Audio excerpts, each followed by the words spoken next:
বাংলাদেশের দিকে চোখ রাঙাচ্ছে এমন এক ভয়ঙ্কর বিপদ যা আমাদের এই চেনা ভূখণ্ডকে হঠাৎ করে দিতে পারে তছনছ।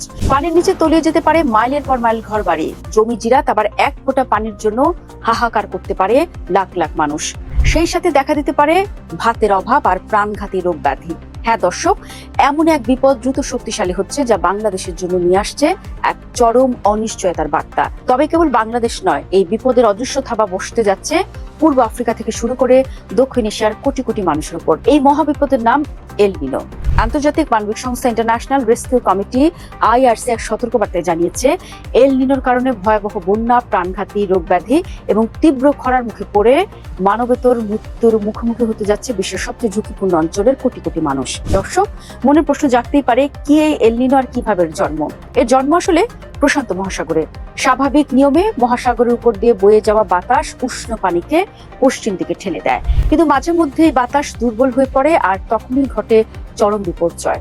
উষ্ণ পানি সারা প্রশান্ত মহাসাগরে ছড়িয়ে পড়ে উলটপালট করে দেয় বৈশ্বিক আবহাওয়াকে।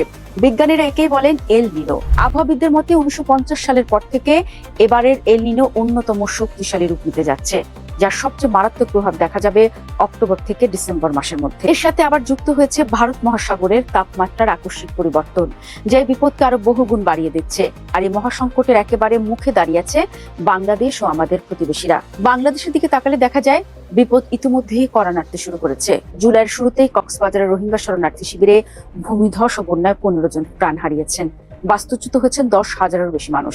এল নিনো যখন পুরোপুরি ঝেঁকে বসবে, তখন আমাদের মতো ঘনবসতিপূর্ণ দেশে বন্যা ও দুর্যোগের তীব্রতা কোথায় গিয়ে ঠেকবে তা ভাবলেই শিউরে উঠতে হয়। একই ছটফটানি চলছে আমাদের প্রতিবেশী দেশগুলোতেও। পাকিস্তান যেন এক অদ্ভুত দোলাচলের মধ্যে পড়েছে।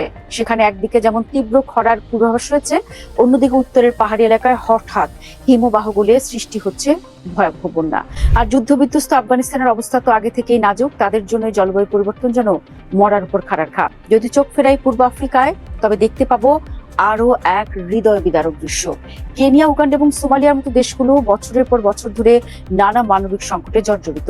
সোমালিয়ার রাজধানী মোগাদিশু এখনই বারবার বন্যায় ডুবছে। বিশেষজ্ঞরা সতর্ক করেছেন, 1997 বা 2023 সালের মতো যদি এবারও বড় বন্যা হয়, তবে সোমালিয়ার দক্ষিণাঞ্চলে দুর্ভিক্ষ দেখা যাওয়া স্রেফ সময়ের ব্যাপার মাত্র। কেনিয়া পরিস্থিতি সামাল দিতে ইতিমধ্যে তাদের জাতীয় দুর্যোগ পরিকল্পনা সক্রিয় করেছে। IRCর জরুরি পরিস্থিতি বিষয়ক কর্মকর্তা বব কিচেন ঠিকই বলেছেন, যেসব মানুষের আরেকটি ধাক্কা সামলানোর মতো ন্যূনতম সক্ষমতাও নেই, মূলত তারাই এখন বিপদের মূল নিশানা। এবার সবচেয়ে বড় ধাক্কাটি আসতে যাচ্ছে আমাদের প্রতিদিনের ভাতের প্লেটে। বিশ্বব্যাংক এক ভয়ঙ্কর পূর্বাভাস দিয়ে জানিয়েছে, এল নিনোর প্রভাবে দক্ষিণ এশিয়া এবং পূর্ব আফ্রিকার ক্ষতিগ্রস্ত অঞ্চলগুলোতে ধানের ফলন 1/5 থেকে শুরু করে অর্ধেক পর্যন্ত কমে যেতে পারে। যেখানে কোটি কোটি মানুষের বেঁচে থাকার প্রধান অবলম্বনী চাল, সেখানে উৎপাদন অর্ধেক কমে গেলে ক্ষুধার জ্বালা কতটা তীব্র হবে তা সহজেই অনুমেয়। দুর্ভাগ্যবশত বিশ্ব রাজনীতির চাকাও এখন সাধারণ মানুষের বিপক্ষেই ঘুরছে। চলমান ইরান যুদ্ধের কারণে বিশ্বব্যাপী জ্বালানি ও সার সরবরাহের সবচেয়ে গুরুত্বপূর্ণ পথ হরমুজ প্রণালী এখন চরম উত্তপ্ত। ফলে সার উৎপাদনের খরচ এখন আকাশচুম্বী। একদিকে খেতে ফসল নেই, অন্যদিকে বাজারে হু হু করে বাড়ছে চাল ও সারের দাম। সব মিলিয়ে এক চরম অর্থনৈতিক ও খাদ্য সংকটের মুখোমুখি সাধারণ মানুষ। তাহলে উপায় কি? এই ভয়াবহ সংকটের শেষটা কিন্তু আমরা চাইলেই কিছুটা হলেও বদলাতে পারি। আন্তর্জাতিক সাহায্য সংস্থাগুলো বিশ্ব নেতা ও দাতাদের প্রতি আহ্বান জানিয়ে বলেছে, দুর্যোগ আঘাত হানার পর ত্রাণ নিয়ে ছুটে যাওয়ার কোনো মানে হয় না। বুদ্ধিমানের কাজ হলো বিপদ আসার আগে প্রতিরোধমূলক ব্যবস্থা নেওয়া এবং আগাম প্রস্তুতির জন্য প্রয়োজনীয় অর্থায়ন করা। সময় মতো সঠিক বিনিয়োগ আর বিজ্ঞানসম্মত প্রস্তুতি পারে লাখ লাখ মানুষের প্রাণ বাঁচাতে, তাদের ভিটেমাটি হারা হওয়া থেকে রক্ষা করতে।